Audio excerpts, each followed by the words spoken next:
kita melanjutkan daripada pelajaran minggu lalu. Saya minggu lalu sudah memberikan penjelasan kepada kelas 8, yaitu mengenai bab 2 yang berjudul menumbuhkan kesadaran terhadap Undang-Undang Dasar Negara Kesatuan Republik Indonesia tahun 1945. Nah, sekarang saya minta semuanya kelas 8 buka RKS lagi. Kita melanjutkan daripada penjelasan kemarin yang mungkin insya Allah hari ini penjelasannya tidak full dengan penjelasan saya, akan tetapi saya ada bantuan atau menggunakan media bantuan untuk menjelaskan hal-hal yang mungkin kelas 8 belum memahami tentang bab ke-8 ini, tentang bab kedua ini, yaitu menumbuhkan Undang-Undang Dasar Negara Kesatuan Republik Indonesia. Sekarang kelas 8 silahkan buka LKS-nya halaman 30. Sebelum kita melakukan pelajaran, sudah sepatutnya kita warga Indonesia mengetahui bahwa kita harus mengetahui peraturan-peraturan yang ada di negara Republik Indonesia. Karena kenapa? Orang yang menjalankan peraturan di negara Republik Indonesia ini adalah orang yang taat terhadap aturan. Dan orang yang taat terhadap aturan, yang mana aturan itu masih baik, sama saja orang tersebut telah menjalankan perintahnya Allah Subhanahu wa Ta'ala dalam menjalankan peraturan kenegaraan ini. Halaman 30 yaitu tentang peraturan perundang-undangan dalam sistem hukum nasional. Nah, menjelaskan tentang hukum. Nah, pertama sebelum kita melakukan apa yang akan kita bahas ini, yang pertama adalah makna perundang-undang.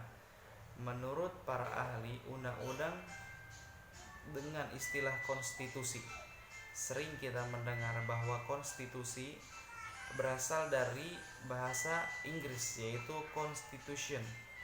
Konstitusi itu terbagi menjadi dua. Konstitusi terbagi menjadi dua, yaitu konstitusi secara tertulis dan konstitusi secara tidak tertulis. Kalau seandainya konstitusi tertulis adalah aturan pokok dasar negara, bangunan negara, dan tata negara, mengatur kehidupan satu bangsa dalam persekutuan hukum. Contoh, konstitusi tertulis itu ada di undang-undang, yang mana undang-undang itu yang pertama tertulis. Segala peraturan yang tertulis itu harus dilaksanakan dengan baik. Kemudian yang kedua, ada konstitusi yang tidak tertulis, disebut juga dengan konvensi, yaitu kebiasaan ketatanegaraan yang sering timbul dalam sebuah negara. Contoh seperti ini. Kan yang saya sebutkan pertama adalah konstitusi secara tertulis. Jadi secara tertulis, kalau kita buka di internet, di Google, itu misalnya pasal 1 ayat berapa, itu adalah undang-undang yang mana harus yang mana itu adalah peraturan yang tertulis. Akan tetapi ada konstitusi atau undang-undang yang tidak tertulis, itu berupa pertama musyawarah mufakat, yaitu DPR, sidang DPR bermusyawarah. Jadi DPR semuanya, DPR RI, DPRD semuanya ngumpul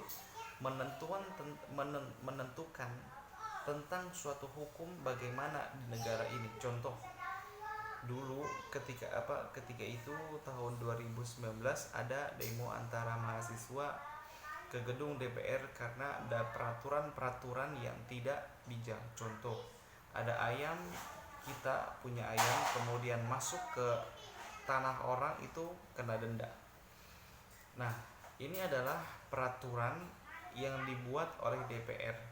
Nah, ini adalah peraturan yang mungkin pasti tidak masuk di akal, karena ayam itu tidak punya akal dan tidak mungkin ayam ini milih-milih tempat. Nah, oleh karena itu mahasiswa ketika itu tahun 2019 melakukan demo. Maka para demonstrasi itu berdemo dari pagi hari, dari siang hari sampai malam hari. Nah, ini adalah konstitusi yang secara tidak tertulis atau dengan musyawarah. Nah, kemudian diputuskan, maka ini akan menjadi peraturan, yang mana peraturan itu akan ditaati oleh seluruh warga negara Republik Indonesia. Nah, akan tetap itu yang pertama, musyawarah. Yang kedua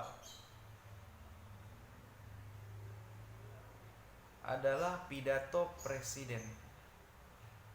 Pidato presiden itu termasuk daripada peraturan-peraturan negara.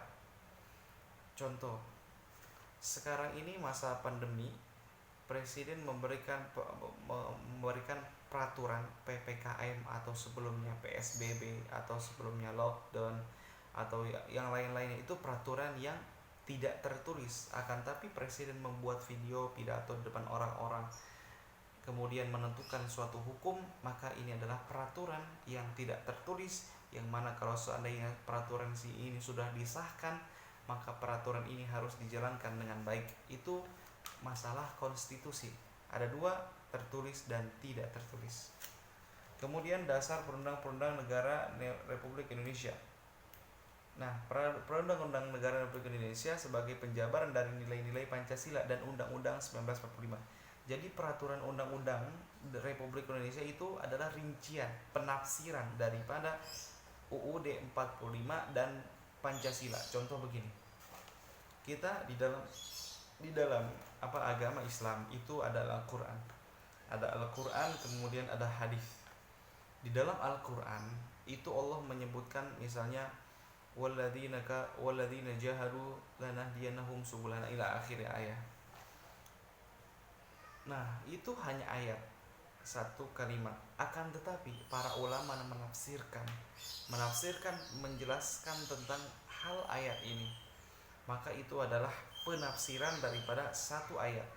Harus dijelaskan asbabun nuzul, sebab turunnya ayat, kemudian penjelasan daripada ayat ini apa, maka itu adalah yang disebut penafsiran.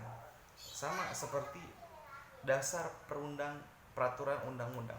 Peraturan yang ada di negara Republik Indonesia ini adalah penafsiran daripada UUD 45 dan Pancasila. Semuanya bersumber dari Pancasila.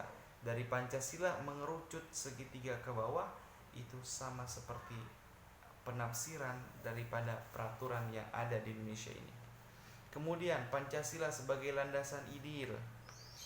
Maksudnya apa? Sesuai dengan Undang-Undang Nomor 5 Tahun 1985, Pancasila merupakan satu-satunya asas kehidupan bermasyarakat, berbangsa dan negara.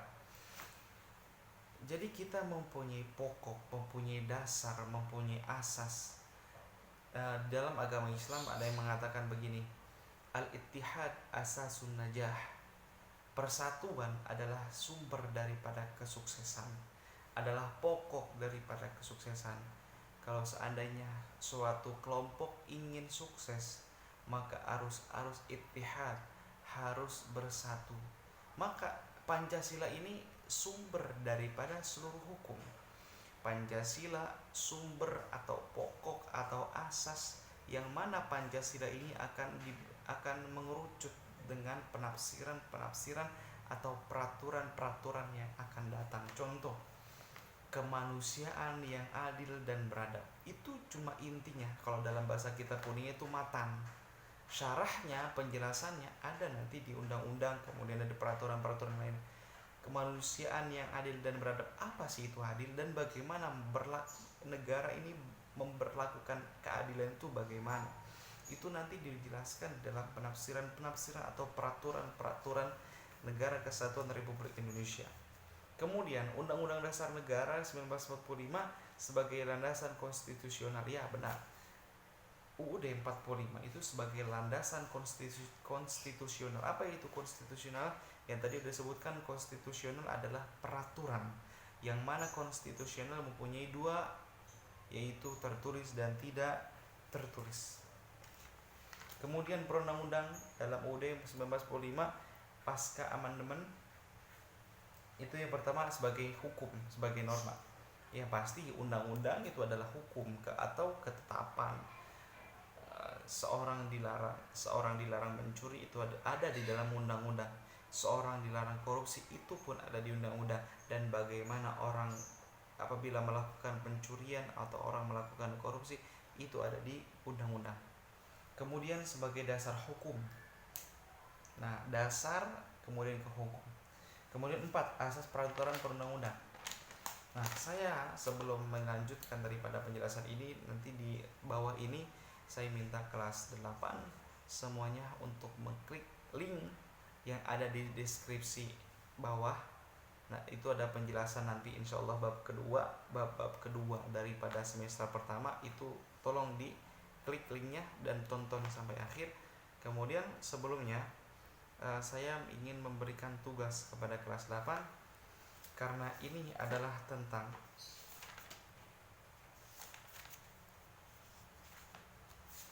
tugasnya daripada kelas 8 adalah membuat video tanpa membaca teks.